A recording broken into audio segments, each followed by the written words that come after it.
Donc, bonjour à tous. Nous allons évoquer un sujet, c'est la prise de parole. Au travers de sujets, c'est déjà soi, mais aussi la gestion de l'autre, la gestion d'un collectif qui n'est pas forcément évidente pour faire passer des messages, et notamment au travers l'art de la répartie. Pour démarrer, je vais me présenter. Tout le monde voit mon écran, c'est OK. Et ben super. Alors moi, je viens de l'entreprise Généalogie, dirigeante associée de l'entreprise Généalogie, qui est un organisme de formation sur de la conduite de changement au travers deux grosses thématiques, le management et la qualité relationnelle. Nous sommes 3 associés. Vous pouvez voir Didier à ma gauche et puis Rémi à ma droite. Notre singularité chez nous, c'est de travailler avec 2 approches. C'est l'approche systémique et les neurosciences. Voilà, moi, donc mon parcours, j'ai travaillé en management et puis de ce fait, je me suis passionnée par la relation humaine. Et en me passionnant dans la relation humaine, je me suis bien rendu compte qu'il me manquait quelque chose. Et donc, je me suis certifiée en neurosciences. Neurosciences, c'est quoi? C'est le langage du cerveau. Donc, le cerveau nous parle, on ne comprend pas tous les jours ce qu'il nous raconte et en même temps, tant mieux. Le but, c'est surtout de décrypter un petit peu les relations, comment nous fonctionnons et comment fonctionne l'autre. Et c'est là où, justement, l'intervention va être portée sur ce sujet-là. Nous n'interagissons pas de la même manière quand nous sommes en individuel ou quand nous sommes en groupe. Et c'est là où ça va être intéressant de voir un petit peu comment nous pouvons fonctionner. Alors, ce que je vous propose, c'est un petit sommaire très succinct, puisque les 3 piliers de cette conférence, ce sera la prise de parole au travers les 5 V. Donc concrètement, 5 V avec 5 actions importantes pour avoir une prise de parole percutante. Et ensuite, nous avons travaillé sur ce qu'on appelle la gestion du collectif. Donc, comment je gère un groupe, comment j'arrive à faire porter mon message et comment chacun, nous allons nous positionner dans un groupe en fonction du sujet et aussi en fonction d'une chose qui est extrêmement importante que nous allons voir en neurosciences, qui est la notion de tribu, puisque nous ne nous positionnons pas de la même manière d'une tribu à une autre. Donc ça va être intéressant de voir ça. Et dernière partie, technique de répartie, justement, pour gérer au maximum les différentes personnalités que nous pouvons trouver dans notre tribu. Alors, on va démarrer par déjà soi. La prise de parole, c'est quoi? Alors, prise de parole percutante. Déjà, j'ai envie de vous dire, la première chose, c'est de se poser la question, la meilleure improvisation, c'est celle que l'on prépare. On a tendance à dire, bon, j'y vais à l'impro, ça marche pas. Ça marche pas parce que vous allez voir que notre cerveau a des tendances à repartir dans des réactions instinctives dès qu'il est stressé. Stressé, forcément, et ça marche comment? Dès que je suis stressée, naturellement, j'ai tendance à mettre en place des réactions instinctives qui peuvent être la fuite, la lutte ou l'inhibition. Alors, fuite, ça pourrait être je suis extrêmement stressée et finalement, j'ai envie d'échapper à une agression et comme je peux pas, mon corps parle pour moi. Lutte, je vais être plutôt assez impulsif et assez directif dans ma prise de parole. Et l'inhibition, finalement, je vais me soumettre à l'agression qu'est les autres, qu'est la présentation. Et à ce moment-là, je peux me retrouver bloquée, à plus savoir ce que j'ai envie de dire et plus savoir comment je peux gérer tout ça. Alors, prise de parole, les 5 V. 5 V, extrêmement important déjà, après la préparation, c'est de se dire, OK, sur quoi je dois travailler? La première chose, c'est la verticalité. Verticalité, c'est quoi? C'est de se dire, qu'est-ce qui est important en termes de posture? En termes de posture, normalement, les pieds, en tous les cas, le bas du corps, ne doit absolument pas bouger. Ce qui doit bouger, c'est tout ce qui est au-dessus de la ceinture. Au-dessus de la ceinture, les mains, le haut du corps, et les bras plutôt à 90 degrés, les paumes toujours vers le haut. La verticalité est extrêmement importante. Nous avons tendance, de par nos réactions instinctives, d'avoir on va dire des postures qui vont nous trahir dans notre stress. Première posture, c'est les mains que j'appelle la position du prisonnier, les mains en dessous de la ceinture, croisées. Lorsque je fais ça, je suis en train de dire, alors complètement inconsciemment, mais je suis en train de montrer aux autres que je ne suis pas du tout à l'aise par rapport à la présentation que je suis en train de faire. Deuxième posture qui marche bien aussi, c'est ce que j'appelle, et là attention, on va changer de registre, c'est la position du maton. Position du maton, mes mains vont être croisées, mais plutôt derrière le dos. Si je fonctionne comme ça, là, c'est une toute autre posture qui montre toute autre chose. J'ai tendance à montrer, et encore une fois de manière très inconsciente, que je connais le sujet et que je vais vous apprendre quelque chose. Donc, 2 postures à éviter. Alors, une autre posture aussi que nous avons tendance à faire, c'est la posture du cow-boy, hein, à mettre les mains au niveau de la taille. Forcément aussi un petit peu complexe. On va travailler après sur le visuel. Le visuel, alors ce qui est dit en prise de parole en public, et c'est pas évident du tout, c'est de réussir à garder le contact 2 à 3 secondes avec chaque interlocuteur en face de vous.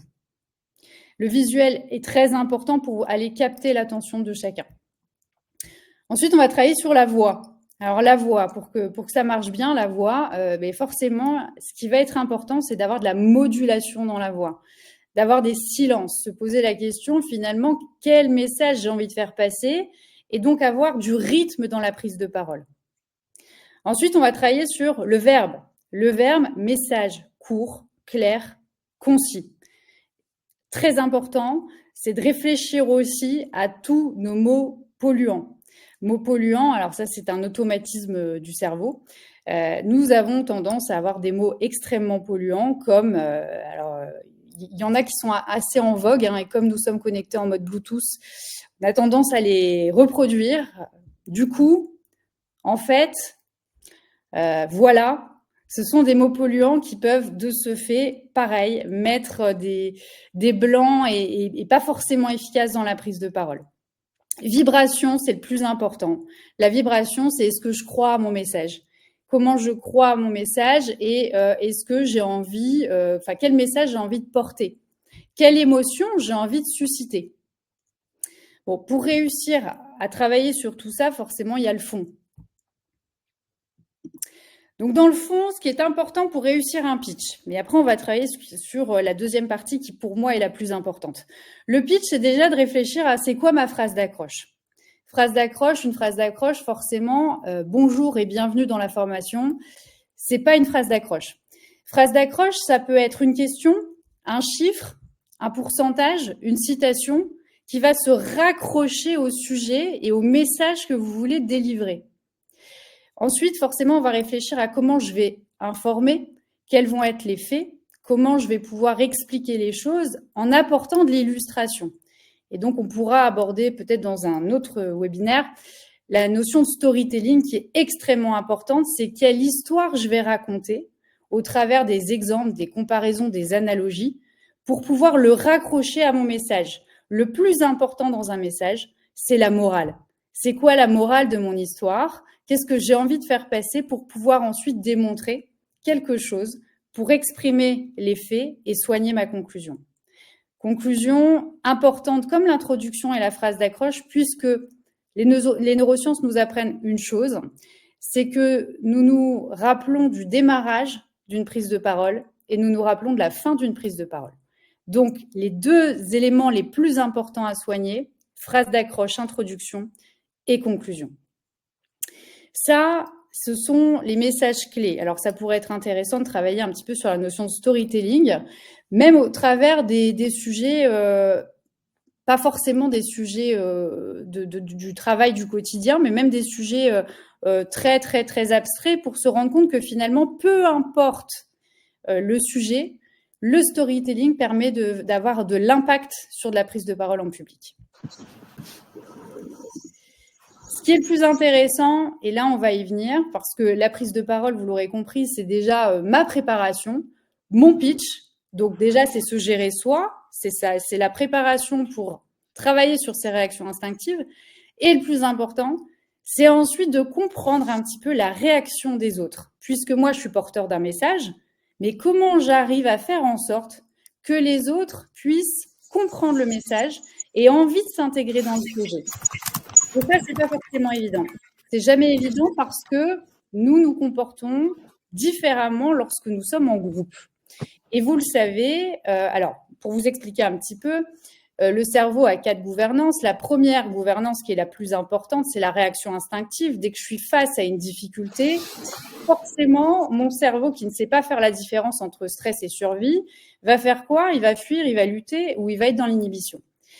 Et après, lorsque nous sommes en groupe, on va rentrer dans la deuxième gouvernance du cerveau, qui est la gouvernance grégaire. Là, ce qui est intéressant, c'est que nous ne nous positionnons pas de la même manière. La survie collective, c'est quoi? C'est de se poser la question déjà, est-ce que je me positionne de la même manière d'une tribu à une autre? Tout est tribu. Notre famille est une tribu. Nos amis sont une tribu. Nos collègues de travail, c'est aussi une tribu. Notre hiérarchie, enfin le groupe, l'organisation, c'est une tribu. Et forcément, j'ai pas la même place, je ne prends pas la même place d'une tribu à une autre. Je ne prends pas non plus aussi la même place en fonction du sujet qui est abordé. Et donc, forcément, c'est à ce moment-là où nous allons interagir de manière différente. Alors, comment ça se passe? Vous avez, alors le fonctionnement de la tribu, c'est quoi?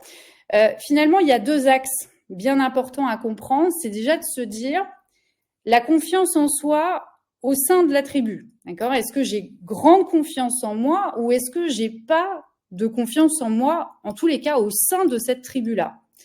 Et il y a un deuxième axe qui est la confiance en l'autre, la confiance dans le projet. Grande confiance dans le projet ou pas du tout de confiance dans le projet. Il y a de ce fait, on va mettre 4 axes, 4 grandes thématiques bien spécifiques, où forcément là-haut, grande confiance en soi, on va retrouver ce qu'on appelle la dominance. Et attention, c'est complètement irrationnel et inconscient, ça ne veut pas dire je suis un dominant dans la vie.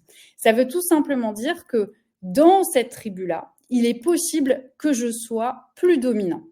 La dominance, c'est quoi? Il y a plusieurs strates. On va de 1 à 5, en sachant que forcément 5, on est sur 3% de la population, c'est assez rare. 3% de la population, c'est plutôt même un comportement, je dirais, de l'ordre de la psychiatrie, puisque vous allez retrouver des comportements très, très, très forts là-haut et très extrémistes dans la dominance. Vous pouvez retrouver certains criminels notamment, tout là-haut. Nous, être humain, on va dire, on va se situer plutôt au niveau de l'assertivité, au rond de l'assertivité. Donc, on n'est pas dans les extrêmes, dans la confiance en soi, pas de confiance en soi, dans la confiance en l'autre ou pas de confiance en l'autre. On est plutôt au milieu. Pourquoi? Tout simplement parce que si on était dans les extrêmes, il y aurait du cannibalisme entre nous. On se serait déjà mangé depuis très longtemps. La survie, ça aurait été compliqué. Donc, on se trouve là. Et pourtant, il est possible quand même pour tout à chacun de monter au moins niveau 3, niveau 4. La dominance, c'est ça qui est important de se fait de comprendre au sein d'un groupe, c'est qu'il faut la cadrer, la dominance. Je vais vous expliquer un petit peu les strates que vous compreniez bien. Niveau 1 de la dominance, on va être dans la séduction. Je vais prendre un exemple très clair. Pour ceux qui ont des enfants, c'est grand ou pas grand. Je vais me mettre dans la peau d'un enfant. Je me mets dans la peau d'un enfant, que vous compreniez que tout être humain est capable de monter dans la dominance. Niveau 1 de la dominance, c'est la séduction. Allez, je suis un enfant et je vais voir mon parent. Et première étape, je vais être dans la séduction et je vais être dans mon petit papa, mon papa chéri, mon papa incroyable. Est-ce que tu peux me donner 50 € pour que j'aille au cinéma? Bon, première étape, ça va, tout le monde est capable de le faire. Bon, je vais monter dans la dominance et je vais aller en niveau 2. Niveau 2, on va arriver sur la victimisation. Victimisation, ça donnerait quoi? C'est dégueulasse. Toutes mes copines ont le droit à 50 € et pas moi. Donc voilà, c'est honteux. Puis c'est pas grave, je vais continuer à monter dans la dominance. Niveau 3 de la dominance, on va arriver à la culpabilité. C'est tu es le pire père du monde. Pourquoi je suis tombée sur une famille comme ça? Et attention, là, on va arriver niveau 4 et c'est là où on peut appeler Super Nanny ou Pascal le grand frère en fonction de l'âge. Niveau 4, on va arriver sur la notion d'humiliation et la violence verbale. Et niveau 5, on va arriver à la fin sur la cruauté et la perversion. Nous, à aujourd'hui, c'est assez rare d'aller forcément jusque là-haut. En tous les cas, on peut atteindre donc le niveau 0 jusqu'au niveau 3,5. Dans un groupe, c'est plutôt ce que nous voyons. Si nous avons la dominance là-haut, on va avoir de ce fait pas de confiance en soi en dessous et pas de confiance en soi. Qu'est-ce que nous pourrons avoir dans pas de confiance en soi? Eh bien, alors pareil, un niveau 5 qui est aussi de l'ordre de la psychiatrie, en tous les cas problématique. Niveau 5, on va retrouver l'automutilation. L'automutilation niveau 5. On va retrouver d'autres comportements entre ce niveau 0 et entre ce niveau 5. Intégrateur, alors intégrateur, c'est chouette parce que les intégrateurs, finalement, dans une entreprise, dans une organisation, dans une famille, auprès de collègues, les intégrateurs sont naturellement des alliés puisqu'ils ont confiance en nous et confiance au projet. Alors les intégrateurs, ils sont top, sauf que, pareil, niveau 5, on peut arriver à des comportements extrêmes. Je vais vous faire un petit peu l'échelle et comment je peux monter dans l'échelle. Niveau 1, forcément, la communication est assez fluide pour moi. J'aime le lien social et je suis quelqu'un de très sociable, naturellement. Niveau 2, on va un petit peu monter et niveau 2, je sens, les choses sont assez intuitives pour moi. Je ressens les choses et c'est important de pouvoir échanger pour pouvoir ressentir quelque chose.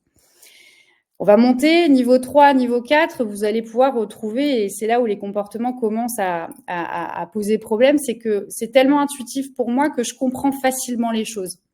Je comprends facilement les choses, et attention, on va arriver en niveau 5 où je comprends tellement les choses que je peux être en connexion avec les sujets.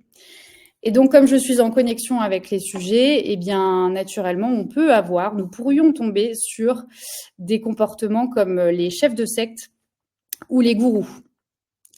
Là, c'est ça qui est extrêmement dangereux en niveau 5, forcément. Niveau 5, c'est pas les personnes, c'est pas eux qui vont chercher les personnes, c'est les personnes qui viennent à eux. Et de l'autre côté, on va avoir, j'ai pas du tout confiance dans le projet.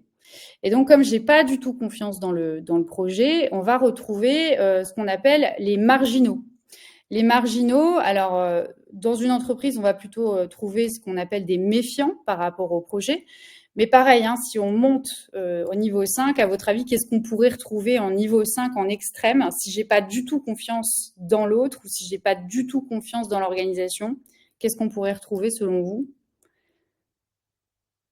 Ouais, alors je vois Laurent qui parle de complotisme. Alors c'est pas niveau 5, d'accord? C'est pas niveau 5, on est plutôt sur le niveau 3.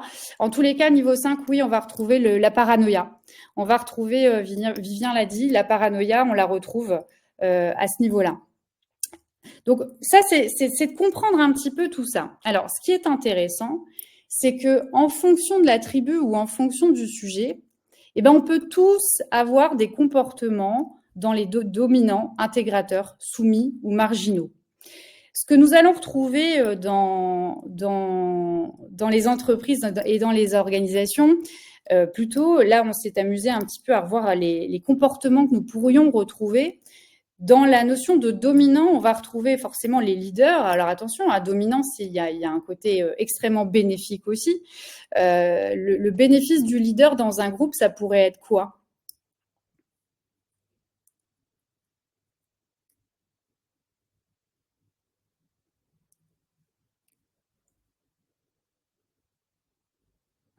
Ouais, tout à fait, Rosalie, c'est ça, c'est le rôle de guide. C'est celui qui va assumer la responsabilité, c'est celui qui va trancher, c'est celui qui va prendre la décision, qui va faire avancer le débat, qui va recentrer le débat. Donc ça, c'est intéressant. Par contre, il peut y avoir des comportements déviants au travers le leader. Le leader, forcément, la limite d'un leader au travers un groupe, ça pourrait être quoi de ce fait, selon vous ?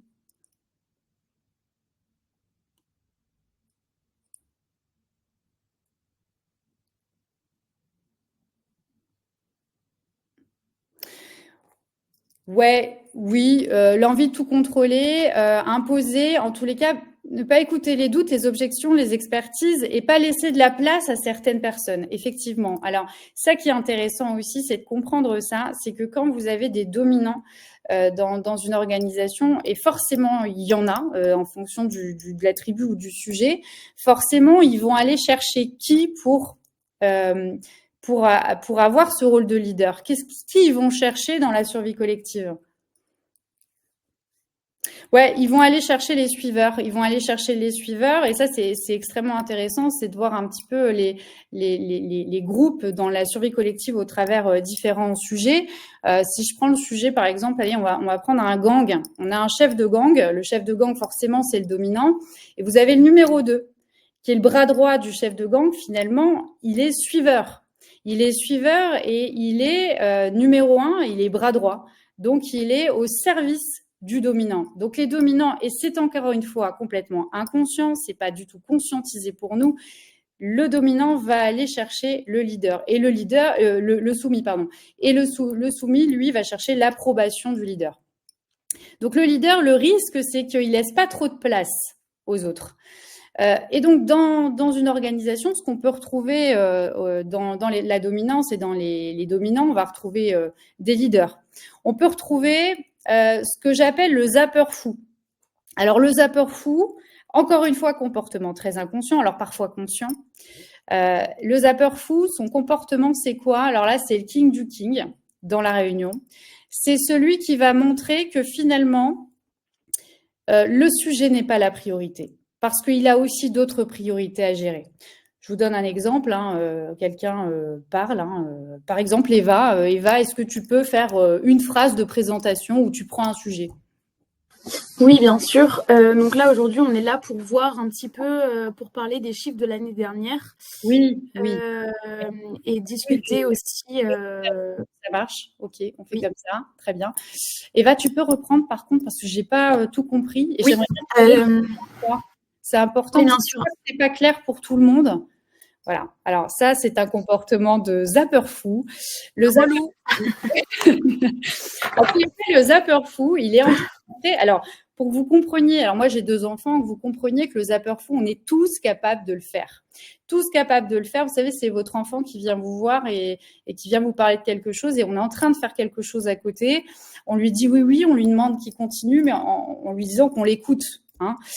C'est un comportement de zapper fou. En fait, je suis en train de montrer que j'ai des priorités.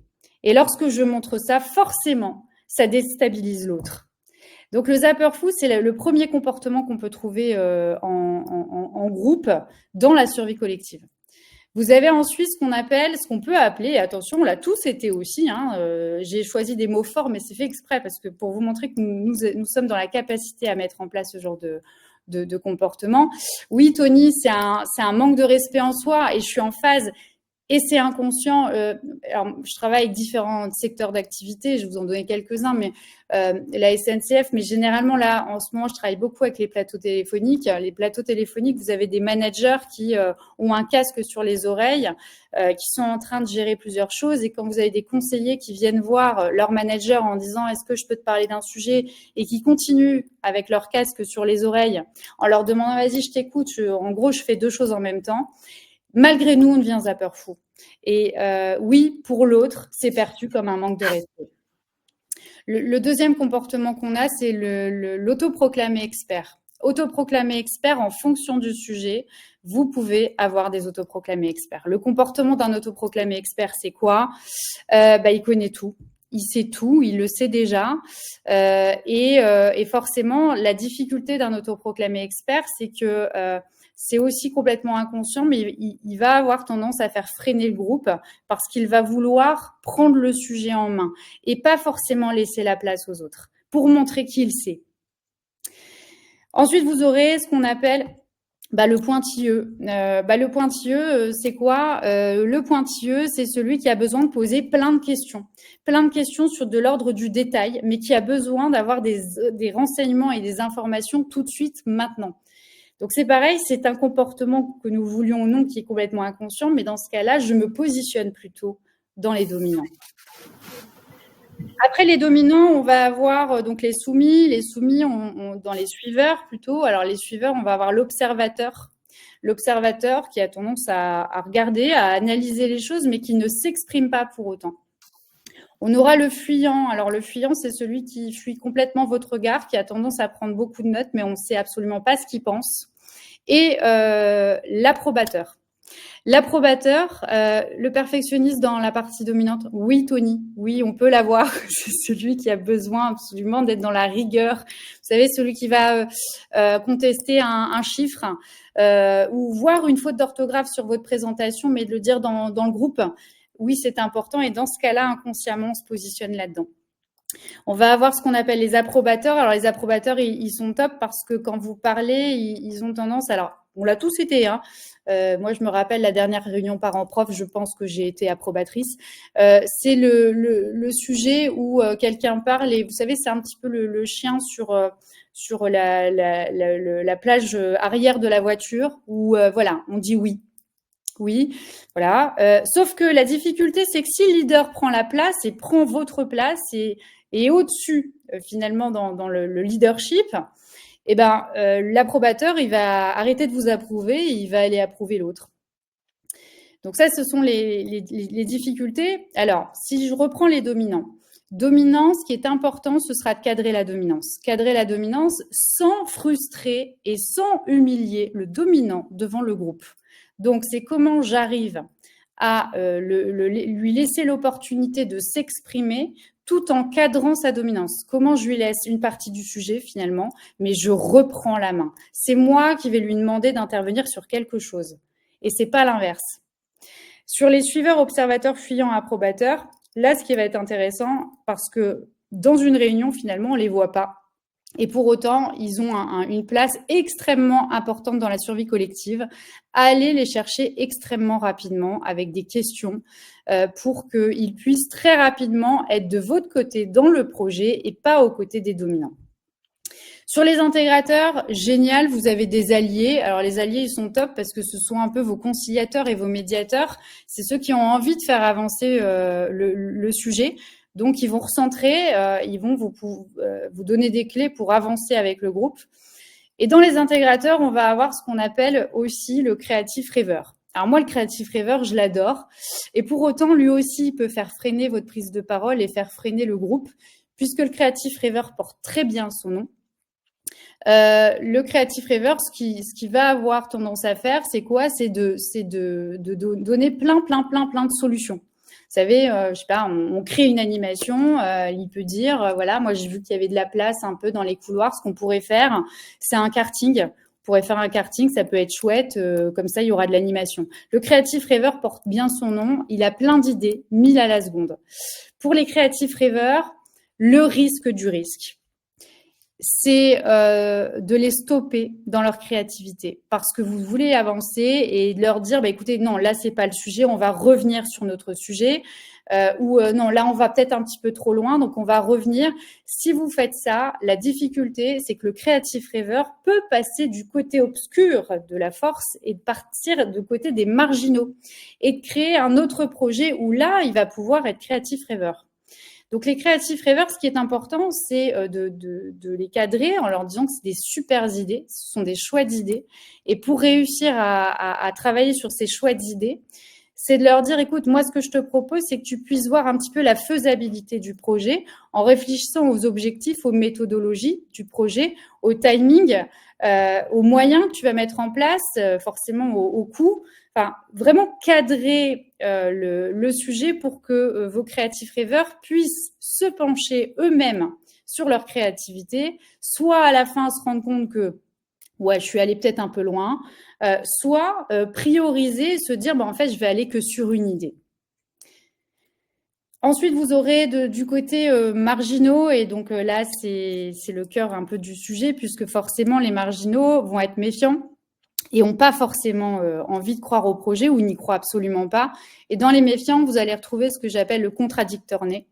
Donc, le contradicteur né, pareil, on l'a tous été à un moment donné, c'est celui qui va vous dire que de toute façon, ça ne marchera pas, qu'on ne va pas réinventer les choses, que ça fait 10 ans que ça fonctionne comme ça et que ça ne marchera jamais. Ensuite, vous allez retrouver le lanceur d'alerte. Alors, lui, c'est celui qui peut complètement bousiller la réunion, puisque le lanceur d'alerte porte très bien son nom. Alors, alerte vraie ou non, hein, peu importe. Hein. Le lanceur d'alerte peut dire, moi, j'ai entendu dire quand même que 50% des effectifs allaient partir. Là, c'est terminé, votre réunion, vous la portez absolument plus. Et les derniers, ceux qu'on adore aussi, c'est les « je m'en fous ». Ils en ont rien à faire du sujet. Voilà.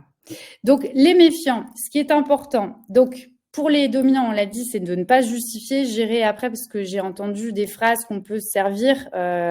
Ok, je vais en discuter après avec vous. Sur les marginaux, là, ce qui va être intéressant, c'est aussi de travailler sur ce qu'on appelle la méthodologie block and bridge. La difficulté avec les méfiants, c'est qu'on a tendance à vouloir les convaincre. Ben, c'est tout ce qu'il ne faut pas faire. Il ne faut pas convaincre les méfiants. Vous ne pouvez pas convaincre les méfiants. Finalement, on perd plus de temps et notre réunion, on se trompe de l'objectif de réunion puisqu'on passe plus de temps là-dessus. Là, sur les méfiants, on va parler d'une technique qui marche très bien, qui est la technique block and bridge. Block and bridge, c'est quoi? Elle porte bien son nom, c'est déjà de bloquer le sujet sans bloquer la personne pour pouvoir ensuite faire un pont pour revenir sur votre sujet. Les méfiants, bien souvent, alors deux choses. Soit ils vont aller sur des généralités. De toute façon, ça n'a jamais marché. S'ils vous disent ça n'a jamais marché, dans ce cas-là, on va poser la question, est-ce que vous pouvez me donner une illustration concrète? Ok, illustration concrète. Oui, l'année dernière, on a fait la même animation et ça n'a pas fonctionné. Ok, très bien, là, vous avez plus de concret. Dans ce cas-là, vous allez accueillir son point de vue. Soit en lui disant, écoutez, je m'attendais à cette remarque, je m'attendais à cette observation et je comprends votre inquiétude et c'est pour ça que nous avons travaillé sur les différents plans d'action pour atteindre notre objectif et c'est ça que nous vous présentons aujourd'hui. Ou je vous remercie de nous donner votre inquiétude parce que si vous l'avez, ça veut dire que d'autres ici partagent cette interrogation également. Donc merci de poser le sujet sur la table. À aujourd'hui, c'est pour ça que nous avons travaillé sur ce sujet. Le block and bridge, c'est comment j'arrive à rebondir sans frustrer la personne ou soit botter en touche. Donc, je vais accueillir son point de vue, soit avec la technique de reformulation, je comprends votre inquiétude, soit avec une autre technique qui va nous permettre de donc accueillir, soit je m'attendais à votre question, c'est une question extrêmement pertinente ou c'est une remarque pertinente puisque oui, à aujourd'hui, nous avons pris conscience de ça et nous avons travaillé sur ces plans d'action-là. Surtout, ce qui est difficile à ce moment-là, c'est de ne pas, nous, aller dans nos propres réactions instinctives, fuite, lutte ou manipulation. C'est une agression et quand nous recevons une agression, forcément, ce sont nos premières gouvernances là qui va reprendre la main et soit je fuis et donc je vais pas concrètement au cœur du sujet et je dérive de mon projet, soit je lutte et alors là je rentre dans la confrontation en demandant mais pourquoi vous me dites ça? Non mais attendez, vous savez pas combien de temps on a travaillé sur le sujet parce qu'on a avancé là-dessus. Là, on va rentrer dans un ring de boxe, soit je veux absolument convaincre. Donc ça, c'est technique block and bridge ou reformulation. Ce qu'on peut également travailler, c'est ce qu'on appelle la transposition des mots noirs en mots moteurs.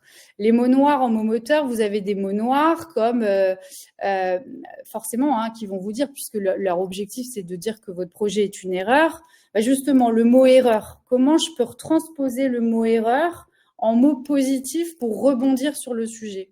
Qu'est-ce qu'on pourrait dire?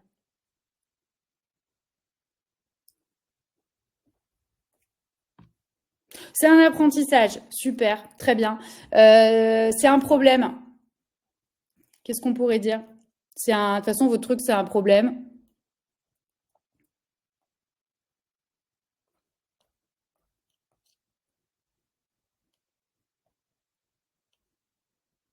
C'est un challenge, ça me va, très bien. C'est difficile, ça va être difficile. Ça va être hyper difficile, vos trucs.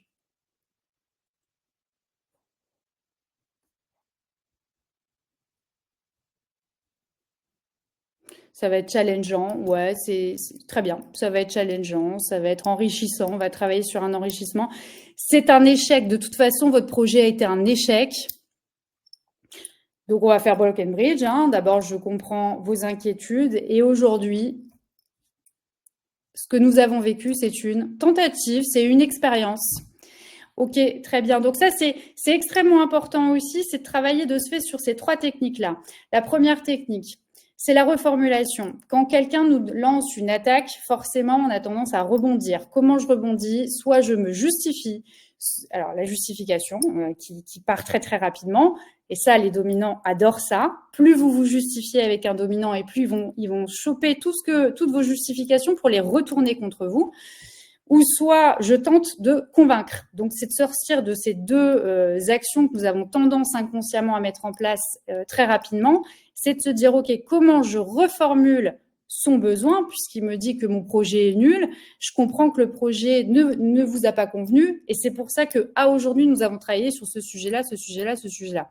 La transposition des mots noirs en mots moteurs et de travailler sur cette fameuse méthode Block and Bridge qui me permet on va dire, d'approuver finalement la remarque que la personne me fait pour pouvoir construire un pont pour recentrer sur l'objectif que vous avez forcément extrêmement bien travaillé et sur le plan d'action que vous avez mis en place. Je vais revenir parce que j'avais vu, alors il est 18h39, Eva, je ne sais pas si j'ai un peu de temps. Ah oui, bien sûr. Tu peux aller jusque 50, 55, il n'y a pas de souci. Okay. Le meet-up dure 1 heure. D'accord. Questions comprises, mais on n'a jamais un quart d'heure ou 20 minutes de questions. Donc, très bien. Vas-y, surtout que le sujet est passionnant, vas-y. Alors, sur la notion de confiance en soi, imaginez-vous, alors on va se faire des expérimentations. Imaginez-vous, je vous dis, de toute façon, ce que vous proposez, moi, je l'ai déjà fait. Alors, c'est normal, j'ai 15 ans d'expérience et je viens d'une autre entreprise. Et ce projet-là, on l'a déjà mis en place. Donc, si vous voulez, j'ai tout. J'ai le projet. De toute façon, ça sert à rien. Vous ne prenez pas la tête. Je peux vous le donner. Vous aurez tout. Comme ça, et je peux même former mes collègues sur le sujet puisque je connais. Qu'est-ce que vous me répondez ? Alors oui, là, on est sur de l'autoproclamé expert. On est d'accord. Et vous, en posture d'assertivité, sans rentrer dans le rôle du dominant. Le dominant aurait tendance à vouloir écraser l'autre. Ouais, alors Coralie, oui, on peut demander des exemples. Alors, je vais donner des exemples, d'accord ? Oui, dans le projet, forcément, moi, j'ai travaillé sur les chiffres, j'ai travaillé sur les actions et en plus de ça, on a un retour sur les actions qui a été exceptionnel. Donc, je vois pas pourquoi vous vous prenez la tête puisqu'on a tout, autant que vous vous serviez de mon sujet.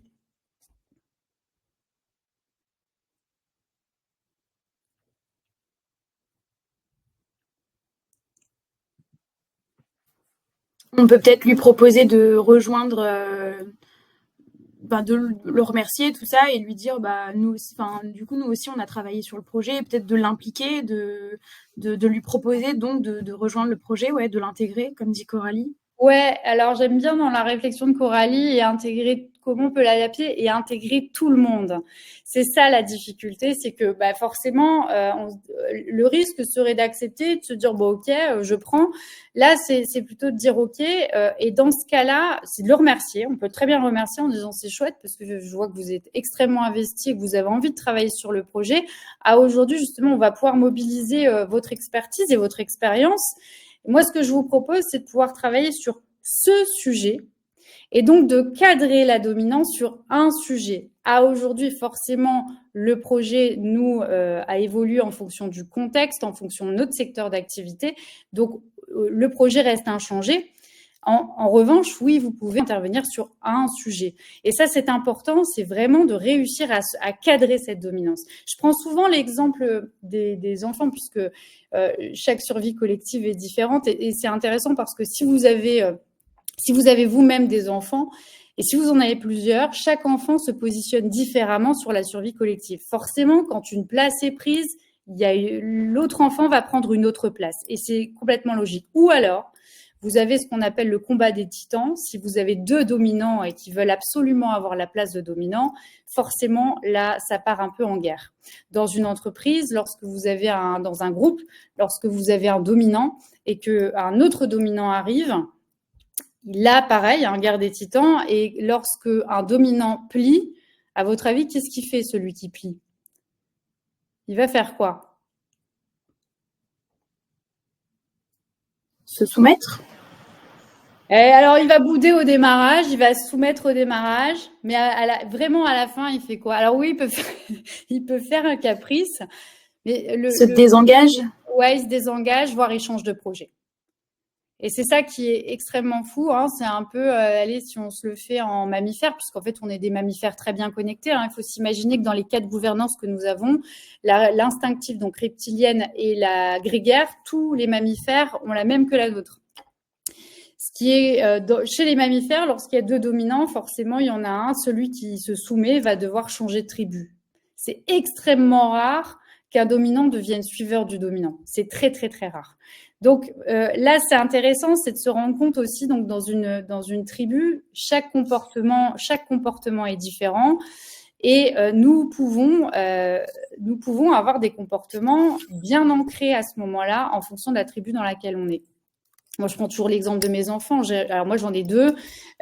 Et donc, dans la tribu qui a été formée, en tous les cas, chez nous, mon premier enfant a été un prototype incroyable. On peut tout lui demander. En plus, il répond avec plaisir. C'est un suiveur soumis. Et donc, forcément, le rôle de l'assertif, en tous les cas de celui qui va conduire un peu la tribu, c'est pas d'être leader, c'est d'être dans l'assertivité, c'est de le ramener à l'assertivité. Donc c'est vrai que quand on parle d'éducation, par exemple, c'est intéressant parce qu'on se dit souvent, je comprends pas, je les ai éduqués de la même manière. On peut pas, et les parents le savent, on ne peut pas éduquer, on ne peut pas avoir les mêmes méthodologies d'éducation d'un enfant à un autre puisqu'il ne se positionne pas pareil dans la tribu. Un enfant suiveur soumis, le but, c'est développer son autonomie et développer sa responsabilité pour qu'il puisse développer, lui, son assertivité. Et forcément, puisque le second n'est jamais le même que le premier, puisque la place est prise, seconde place, la seconde place, j'en ai fait une dominante. La dominante qui est arrivée juste après, j'en ai fait. Elle a pris la place de dominante. Dominante, le risque, c'est... Alors là, oui, forcément, on expose ses idées, prise de décision extrêmement rapide, assume le fait qu'elle ait envie ou qu'elle n'ait pas envie, assume le fait qu'elle connaît les choses, même si elle n'a que 6 ans. Bon, maintenant, forcément, je ne vais pas lui apporter, en tous les cas, lorsqu'elle va se comporter comme ça, dans la survie collective, la même responsabilité ou la même autonomie au moment où elle va se comporter en dominante. Et nos collaborateurs, les personnes que nous gérons, les personnes dans notre vie, c'est exactement la même chose. C'est de se poser la question.